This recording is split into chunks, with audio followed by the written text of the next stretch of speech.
So picture this. I'm standing in Food Lovers Market when my phone rings. Usually I don't answer while I'm in the shop, but I recognize the number. So, hello doctor, I hope you've got good news for me. Positive. My cancer result is positive. What does that even mean?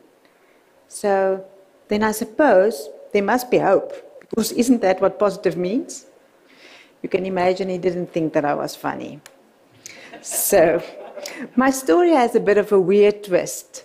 It started 9 years earlier when I attended a talk by a breast cancer survivor. She was raising money for cancer awareness. And when I listened to her, I strangely resonated with what she said, as if this was true for me, as if this could become a reality for me later in future.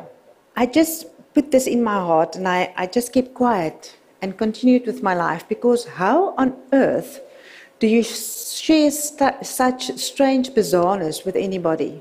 You can't go to your nearest and dearest and say, I think I'm going to get breast cancer. So just kept quiet, continued with my life. But later on I realized that subconsciously, this was part of the preparation of the journey that was to come. So as years passed, I totally forgot about the event, about my experience, sadly to the extent that I did not go for annual mammograms. So when I eventually went for a checkup, there was no use in shutting the stable door. The horse is already bolted. The carpet was, however, not pulled from under my feet. And when I saw my husband that afternoon, I told him just as calmly as the doctor told me, I have stage 3 breast cancer. And then, although the carpet was not pulled under me, I still have a very vivid imagination. So there I set off and imagined the worst. So they're going to open me up, see that the cancer has spread all throughout my body. They're going to close it and say, sorry, there's nothing we can do for you. I started planning my funeral.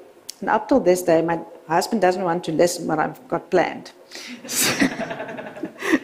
The next thing is that I tried unsuccessfully to find a suitable wife for my husband. I couldn't think about anybody who would love him as much as I do. And then I also began to regret all the missed opportunities, all the things I always wanted to do, and I knew I wouldn't see all the places on my bucket list. So there was still hope, however, despite all of this, that I would have time to spend with my family and my loved ones. But then I remembered a quote that was pinned to the notice board in my office. It was by the Jewish psychiatrist Viktor Frankl, who survived the Holocaust and is the writer of the book Man's Search for Meaning. He said, everything can be taken from a man except one thing, the last of human freedoms, to choose your attitude in any given set of circumstances, to choose your own way. And then I remembered a lady that I met 9 years ago who passionately shared her breast cancer journey, who did exactly that. And I knew that her story became part of my story. That filled me with a peace that was beyond all understanding. From that moment on until today, I experienced that. And that calmness confused a few people, because although they were very concerned, they labeled it as denial. So my therapist confirmed there was no way I would be guilty of denial due to my inclination to rather hope than despair. So you see, at the age of 48, I knew that I was at the bottom end of the U-bend of well-being. You see, our sense of meaning starts high when we are young, and then it declines, and it reaches a plateau in our middle ages. And then it just rises right back up again to 80 and beyond. You know why?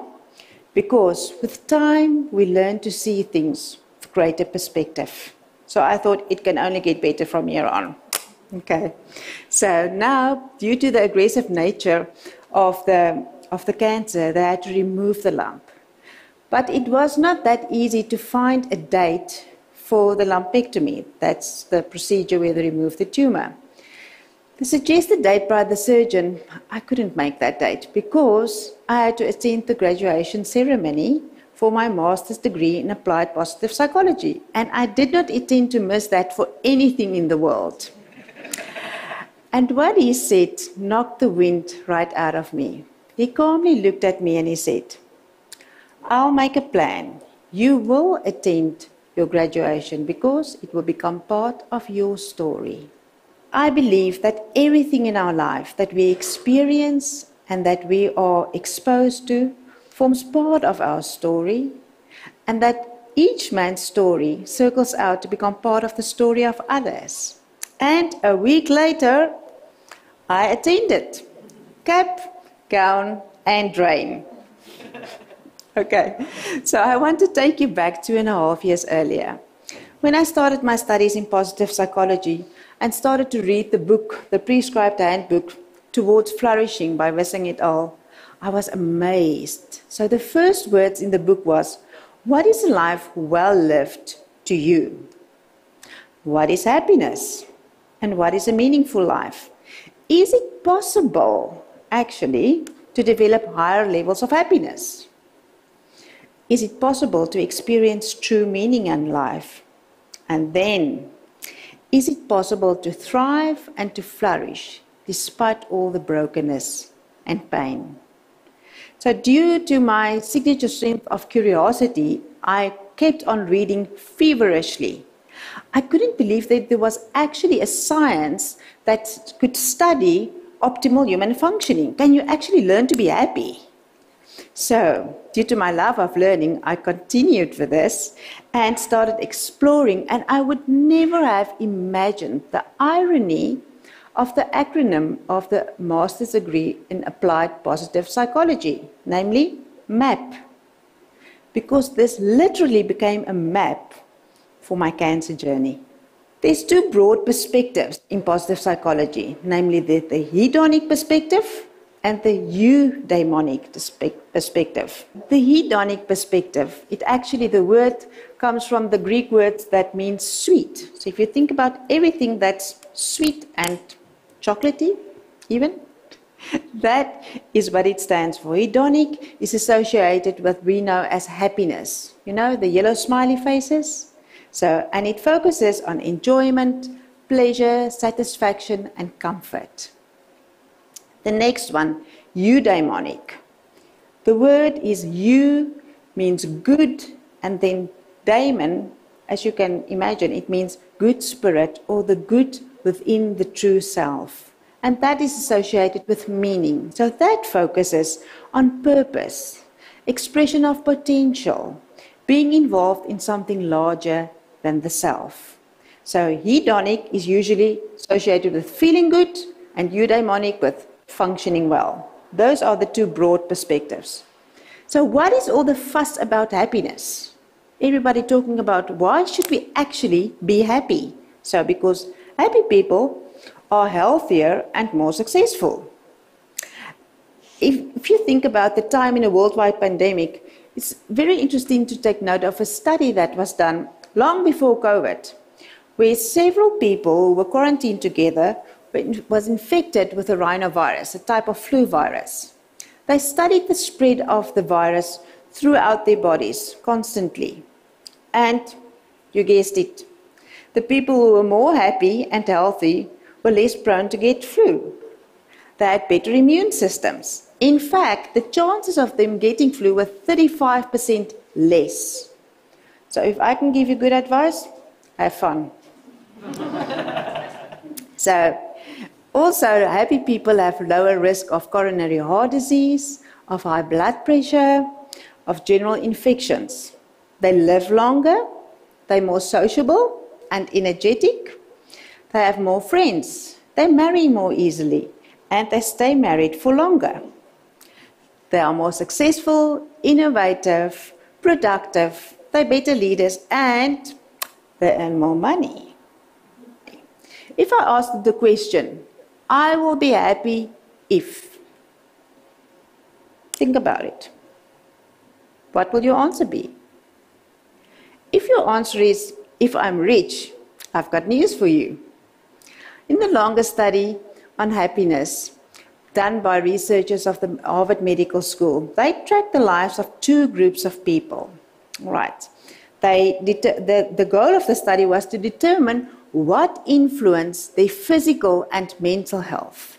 So they looked at these two groups of men, their lives, their failures, their successes. They tracked their health, their marriages, their children, everything that happened with them and to them, how they managed their lives. And in the end, what did they find?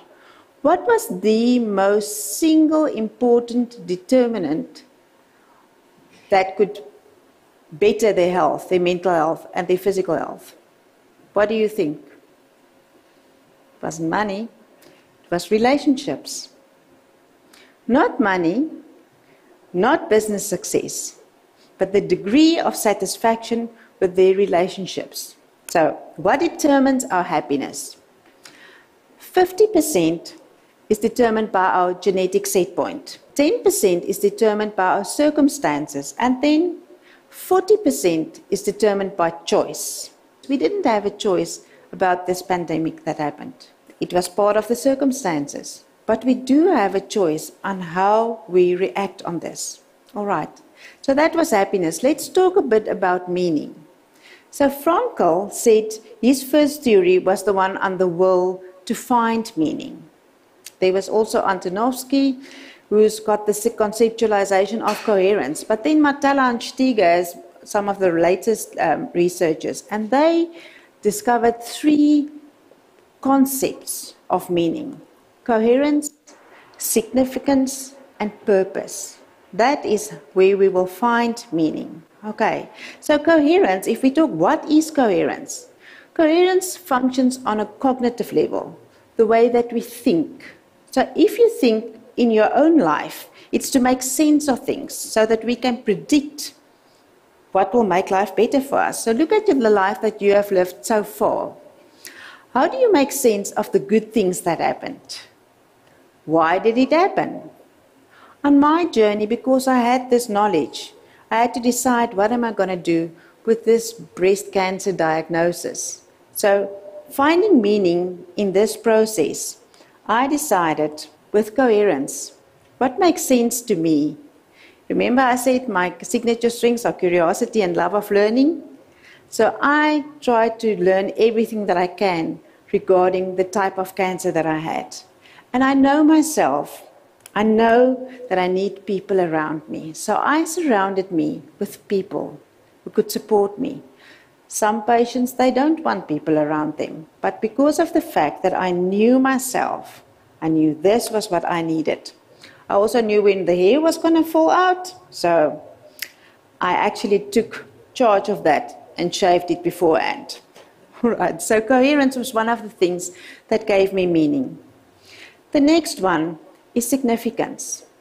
Significance functions on an emotional level. So it's like, what matters to you and why does your life matter? So in my life, who makes your life worth living? In my life, it was definitely my loved ones. Maybe it's something else. Maybe it's a legacy that you want to leave. But for me, that was significance. The last part is purpose. So purpose is on behavior level. It's to set your goals and what is your life goals and how are you going to achieve them. So I decided to take the journey or the choice of 16 chemos, 20 radiation sessions, so that I can see whether this is working and I get healthy again. So it's what gives us a sense of mission. And remember I said those things that I always wanted to do? So as soon as I finished my treatment, there I'm in the Dead Sea. So I then did all those things that I actually intended to do. So the second wave of positive psychology said exactly what this event is about. It said that we not only need to embrace or talk about mere happiness, but we have to embrace the dark side of life as well. Remember those things that we can't control? Because for a silver lining, there needs to be a dark cloud. And that is what life is about. To pursue self-transcendence, we also have to face the dark side of life. And if we think about Frankl, he couldn't have any control over his circumstances in the concentration camp, but he could have control over how he reacted to this. So what did he do? He visualized himself to stand in front of an audience to give feedback on his findings that he saw in the concentration camps. He made suffering, he made meaning of the suffering that he experienced. He pictured himself being reunited with his loved ones. So he found meaning. So that is the thing. Where should we start looking for meaning? There's no meaning in general. What is your meaning at this specific time of your life? Just as Frankl, in the circumstances where he was, he found meaning in that. And that was the basis of his theory called logotherapy. All right. So in the words of Nietzsche, one of the fathers of psychology, he said, "He who has a why to live can bear with almost any how." So, Frankl confirms you've got a specific meaning for your life and a specific goal for you. So, each of us has got different strengths, just as unique as your meaning are. So I want to encourage you to find the strengths that you have, character strengths. And there's lots of ample information on the internet where you can find, identify, develop your strengths. And I really want to encourage you to do that. So I knew my strengths because we need it, when life gets tough and the load gets more heavy, we need to know what our strengths are. So each of us are uniquely woven together and we need to focus on those strengths. My strengths was gratitude, or is gratitude, curiosity, love of learning, spirituality, and hope.